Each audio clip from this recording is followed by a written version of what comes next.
Hey there guys, this is Chauncey J. Kent and welcome to another episode of Skyblock Survival here on the Hadescraft Hadescraft Skyblock server. Sorry, still got my intro from the survival server in my head. I did record some of that actually last night, and due to a technical error, or more accurately, me screwing something up royal. Basically, it's gonna take. It won't be till next Monday when the first video of that series comes out. But don't worry, guys. I know what happened. Basically, okay.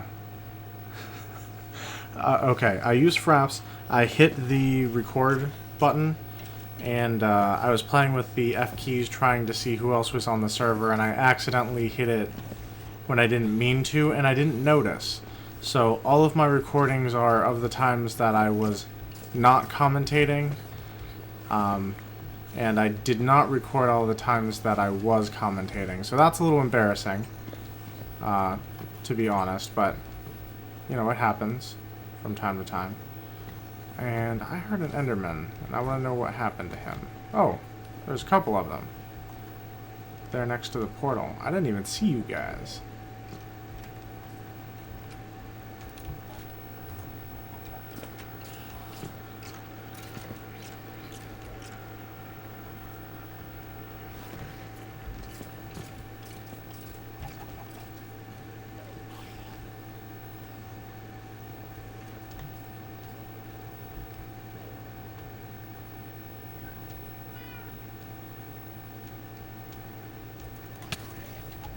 Ow.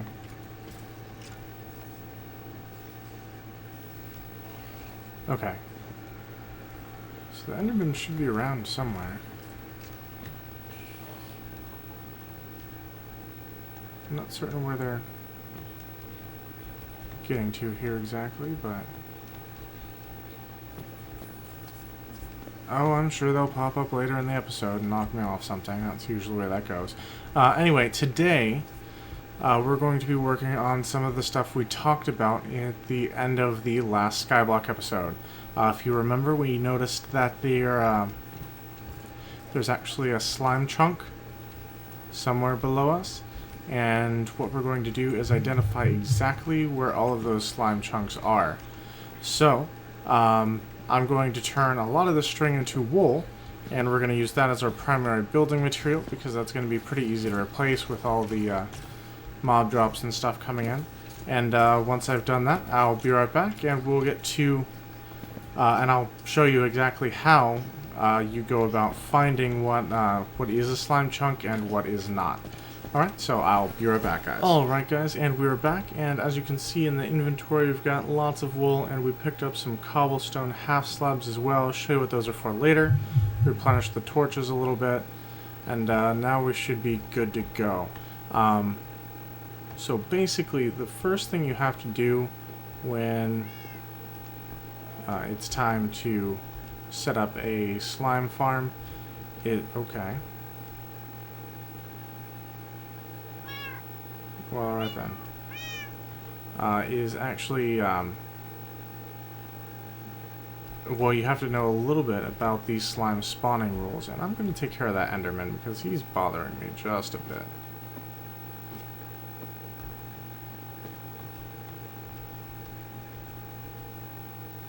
Attack the feats. Now, I don't know what happened to the other one, but that one's taken care of. Yeah, so you'd need to know something about the slime spawning rules, and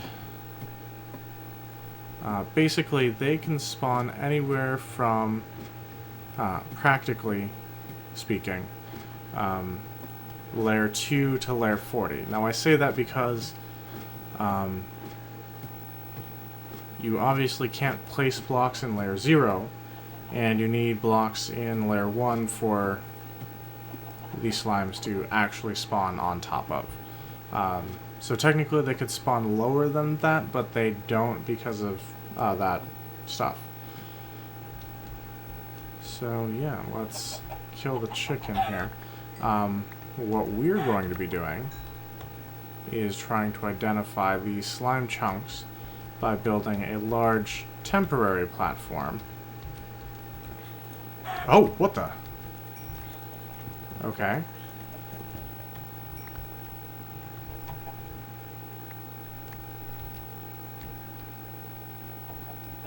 I guess they can spawn on top of this.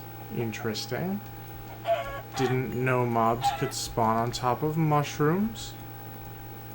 And kind of not okay with the fact that they can. That seems a little sketch. To me, anyway.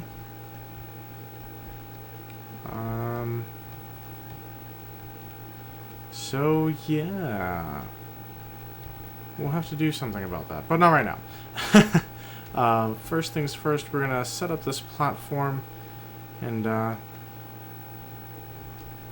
okay, lag. All right. Let's see here. Should be pretty much good to go. Just kind of start building here. Obviously, all of this is going to be valid spawning area.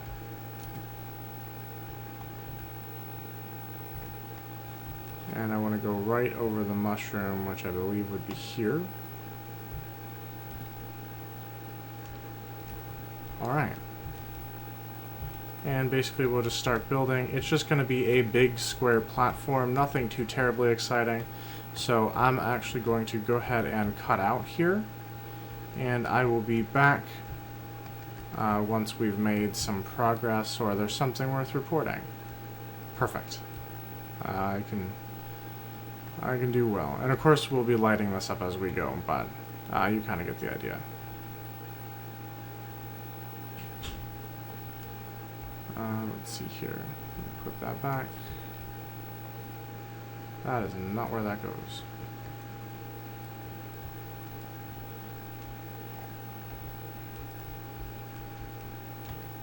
Alright, and like I said, I'll cut out here and I'll be right back, guys. Alright guys, just a quick update.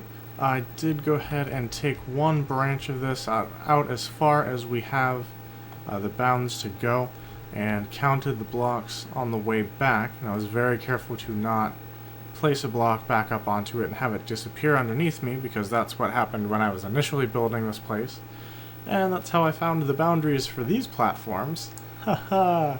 And that was not terribly amusing at the time, and definitely would not be now since I have all my diamond gear and such.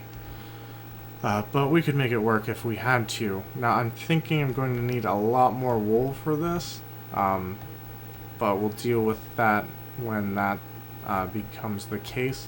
And of course, there's a lot more to build, so I'll continue building basically all the way out to there. From this block, like not counting this one, is 46 blocks.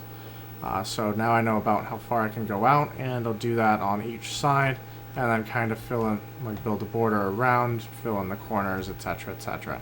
So again, I'll cut back out and get to that. Like I said, I will probably need more of the wool, but if that's the case, I'll just grab it off camera, and you guys won't have to worry about that. So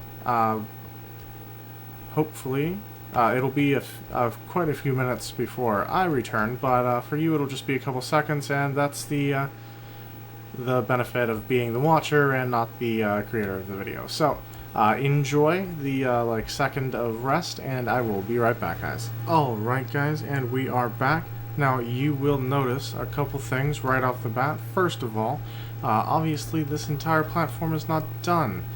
These do go out as far as I can take them, however the center bit only goes so far because I only have so many resources. Now I do have more wood, but I wanted to save some of it to kind of show you what I'm going to be doing here, because it's going to take me too long to finish this, to finish it all tonight, and I want to make sure this episode gets out to you guys on time. So what I'll do is kind of show you what I'm doing here so you have an idea how to do this in your own worlds, and then I'll just finish this little bit off camera and kind of show you the results next episode. Alright, so what you want to do at this point is actually start identifying chunks Now you do that by pulling up your F3 menu.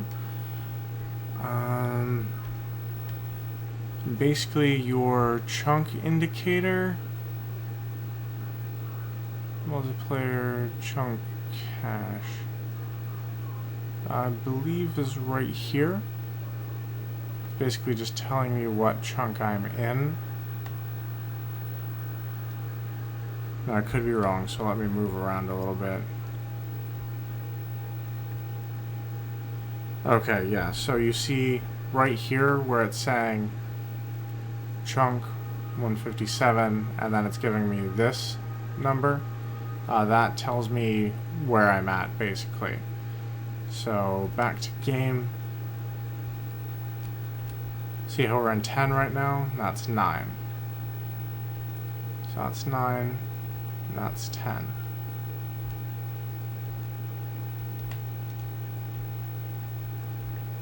So what we're going to do right now is actually parcel off chunk 10.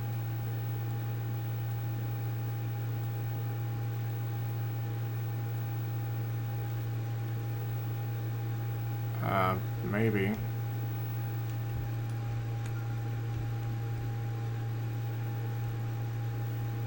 Okay, see how the Z just went to 11? That means that's the end of the chunk. Like, you've got your X chunk position and your Y chunk position. You just kind of want to watch those.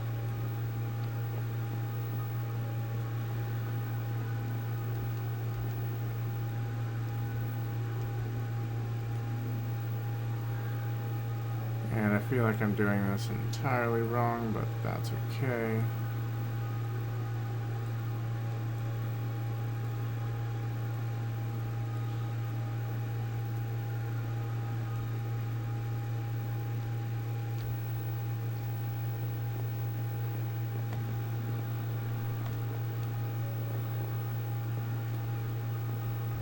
Okay, see how it's showing from 157 to 158?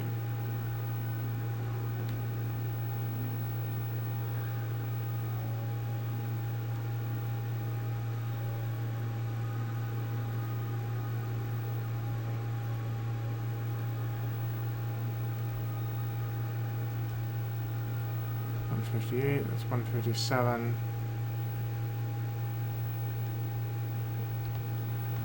Alright, I'm kind of confused, actually. How many blocks is this? 1, 2, 4, 10, 11, 12, 13, 14, 15, 16, 21, 22, 23, 24, 25, 26, 27. Okay, yeah, so that's wrong. You know what? I'm going to cut out here, figure out what the heck I'm doing, and I will be right back. Okay, guys, and we are back. Now, here is one chunk, and this border is actually the interior outline. So this... I'm so glad that did not glitch me off the side. Okay, so yeah, basically this border is actually part of the chunk. Now, what you'll notice up in the corner here is you have a 0 and a 0. That means that this is the corner from which the chunk starts, and you'll notice that this one counts all the way up to 15 right here, and then you go this way and have to hop down because that's in the way, but that goes up to 15 as well. And then this is the other corner of the chunk. And so this is one chunk here. So what you want to do in your world, if you're wanting to set something like this up, is, well, slimes can actually only jump one block high. So if you line the top with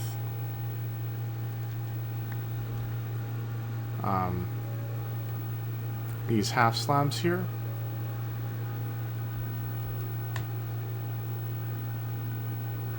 they won't be able to spawn. Now, the one thing about this is I do want those torches there because they're kind of important. Now, that'll be a smooth transition. That's not a big deal. And the torch will actually prevent slimes from spawning on this border, as will the half slabs. So that's one thing to keep in mind. Torches in a block will prevent slimes from spawning. We have eggs falling, which I figured could be a possibility. And half slabs will also prevent slimes from spawning. Light, however, does not.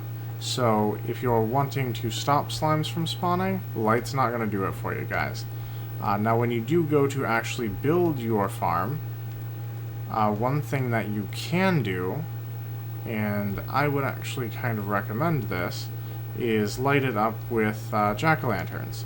That way you're improving the efficiency by giving them more spawnable space and decreasing, and of course, you know, keeping it lit up at the same time so other mobs don't get in there and just like wreck it. Okay, so basically that's one chunk portioned off, and what you would do once you complete this platform is actually do an outline very similar to this around all of the chunks and top them up like this so that the slimes actually can't spawn on here, because you want to know which chunks they are spawning in and which ones they are not.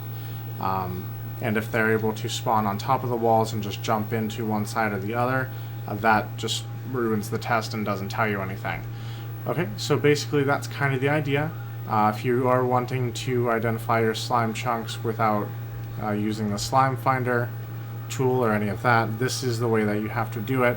It is a little more difficult and does require you to clear a much larger area if you're working actually underground instead of like on a skyblock island like this. But you know, sometimes this is just the way you have to do it. So basically, this is what I'm going to be doing off camera. You'll notice that I did run out of wool, hence why I'm using the wood. And of course, if you're wondering why I'm not using cobblestone, it's basically just for ease of clearing. When this project is, once I have the chunks identified, I will actually mark those out with stone sort of thing, so that, you know, those will be kind of permanent. And I'm just going to burn down the rest of the structure. So wool burns, wood burns, and that should take care of that. Wow, I got like hiccups or something. Sorry about that, guys. Let me get rid of that. But yeah, so that's kind of the episode, and like I said, I will be doing the rest of this off camera, so you guys don't have to worry about that. But thank you guys for watching. It has actually been a lot of fun for me, because I like explaining the mechanics and all that kind of stuff. And hopefully it's been fun for you guys as well. Be sure to leave a like on the video if you've enjoyed it. And if you are not a subscriber yet, I don't know what you're waiting for, but go ahead and hit that subscribe button so that you can get updates when I do new videos. And of course we have a new series, well, an old revamped series starting again. And it should be a lot of fun. Definitely think you guys should all check that out. It's on the Hadescraft survival server. And it's going to be really cool. So, looking forward to seeing you guys all there. And as always, guys, I will talk at you later.